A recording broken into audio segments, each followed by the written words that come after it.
La nouvelle interface de Xiaomi est arrivée pour mon téléphone Mi 8 13 et je pense que vous commencez à nous connaître. À chaque fois qu'une nouvelle mise à jour de l'interface de nos téléphones sort, on se doit de vous la présenter en vous faisant une petite vidéo.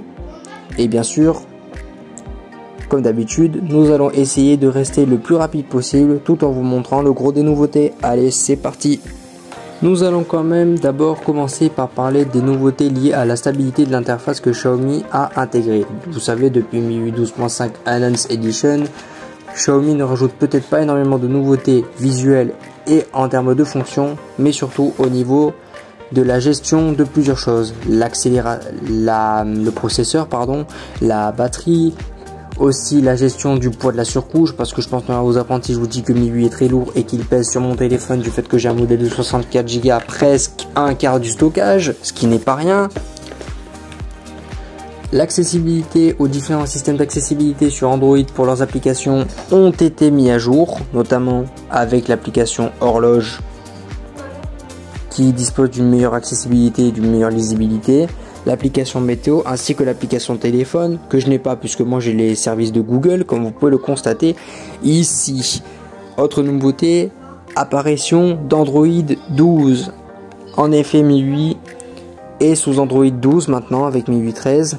Nous avons directement les fonctions avancées d'Android 12 niveau sécurité, comme par exemple lorsque vous utilisez une application qui demande l'accès à une action sensible telle que l'appareil photo, vous avez ici un petit signal, une petite bulle.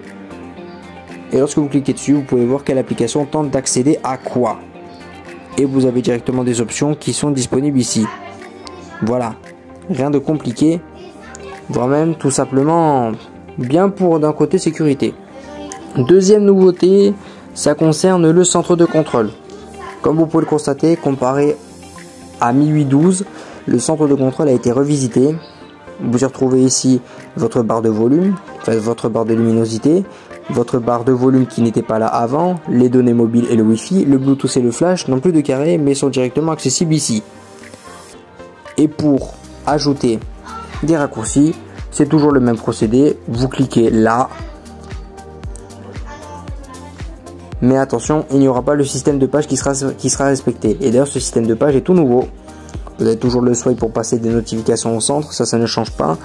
Toujours dans le centre de contrôle, il y a moyen de faire un petit truc qui est d'aller dans notifications et centre de contrôle et d'aller dans carte supplémentaire. Il y a moyen d'ajouter le Mi Smart Playing.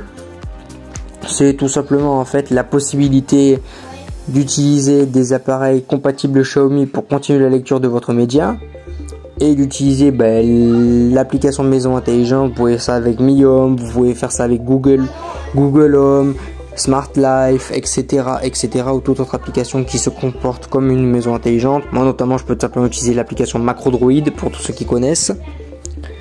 Moi perso, je ne m'en sers pas parce que je n'en ai pas d'autres. La troisième nouveauté se trouve dans vos paramètres.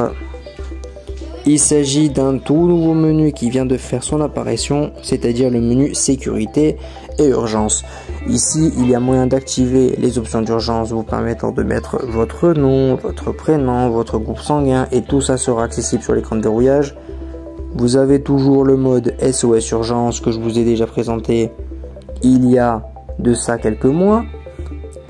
Dans les paramètres, il y a la possibilité maintenant, enfin du moins ça c'est tout nouveau, une nouvelle police qui est beaucoup plus lisible selon moi, écrite en gras, que je préfère à l'ancienne police, même si je n'aime pas la police par défaut de Google. Autre nouveauté, devrais-je dire première déception de Mi 8 13, lorsque vous cliquez sur plus d'options du mode sombre quand vous êtes dans la catégorie écran pour régler le mode sombre, vous pouvez constater que le forçage des applications en mode sombre pour toutes celles qui ne sont pas compatibles n'existe plus.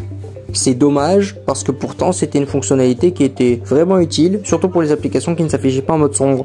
Je vous avais déjà fait quelques démos d'applications, maintenant ce n'est plus le cas. Dommage. Toujours en restant dans vos paramètres, il y a une nouveauté que je vais vous montrer mais que malheureusement je n'ai pas. Elle se situe dans fonctionnalité spéciale, il s'agit de la barre latérale. Une barre qui vous permet lorsque vous l'activez comme ceci, de pouvoir avoir des options qui s'affichent comme par exemple vous pouvez ouvrir une nouvelle application depuis votre écran d'accueil ou depuis n'importe où. Autre nouveauté depuis Mi 8 12.5 pendant que j'y suis, bon je la présente parce que je ne l'ai pas présenté dans Mi 8 12.5, le Game Turbo a un nouvel écran. Attention, on va passer en paysage. avec une nouvelle animation qui est propre à MIUI 13 et une interface qui est propre à MIUI 13 et qui ressemble à ceci. Pour chercher vos jeux, vous naviguez comme ceci.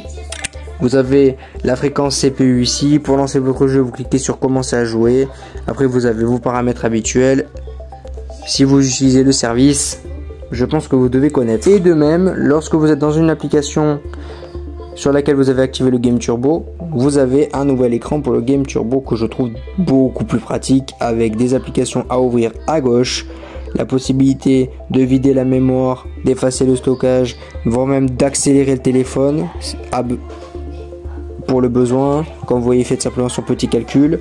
Il y a moyen, si vous êtes sur des gros jeux, d'activer le mode performance ici. Le mode performance a été activé et l'interface passe en vert. Ça me fait vachement penser à ce que Black Shark aurait pu faire. Vous avez directement des petits raccourcis ici, capture d'écran, enregistreur d'écran, ne pas déranger, paramètres, ainsi que une nouvelle boîte qui vous permet d'afficher des timers que vous pouvez coller n'importe où. Vous les lancez, vous arrêtez. Lorsque vous arrêtez, il se réinitialise, vous fermez. Bon, c'est efficace. Et il y a aussi la même nouveauté pour la boîte à outils vidéo. Le même format, beaucoup plus simple, sans prise de tête, avec quelques raccourcis. Vous accédez à tout ce que vous voulez. Vous pouvez aller ici pour accéder aux paramètres et choisir les applications. Ça, je vous l'ai déjà présenté dans une autre vidéo. N'hésitez pas à aller faire un petit tour sur la chaîne.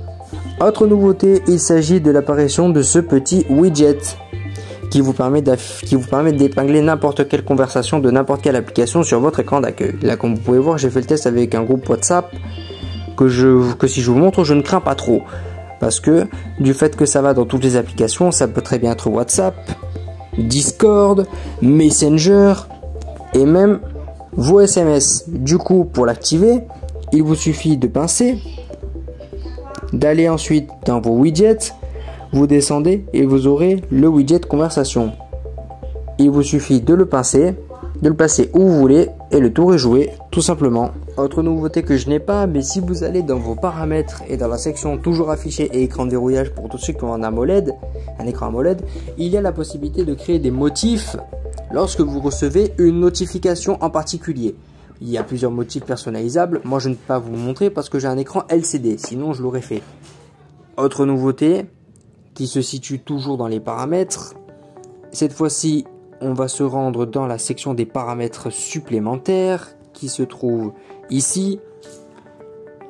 Nous avons tout simplement raccourci vers les fonctions qui a été changé et qui est beaucoup plus simple. Maintenant, on vous propose un seul raccourci. À vous de dire si vous le cochez ou non. Vous pouvez faire ça pour faire la capture d'écran, pour lancer l'assistant Google, pour faire la capture d'écran étendue, pour allumer le flash ou l'appareil photo. Maintenant, il n'y a plus de raccourci à personnaliser. C'est vous qui cochez si oui ou non vous voulez tel ou tel raccourci. Une autre option qui se trouve dans les paramètres cette fois-ci concerne le mode une main qui a été modifié. Le mode une main qui n'a pas été modifié depuis respectivement quand même pas mal de temps. Maintenant, il est fait pour être utilisé en mode gestuel. Mais pour ça, il faut que je fasse un petit réglage. Je reviens tout de suite. Oui, le réglage consistait tout simplement à activer l'indicateur. Et maintenant, lorsque j'active le mode une main, il me suffira de faire glisser la barre. Et voilà! Le mode une main est enclenché. Je ne sais pas si vous l'aurez bien vu à la capture. Je vais aller vérifier ça. Et maintenant, vous pouvez atteindre le haut de l'écran beaucoup plus facilement avec une seule main. Et pour sortir du mode une seule main, il vous suffit d'appuyer ici. Beaucoup plus pratique. Et ce mode à une main me fait vachement penser à celui qu'Apple utilise sur les iPhones. Ouf, nous sommes enfin arrivés au bout des nouveautés principales de MIUI.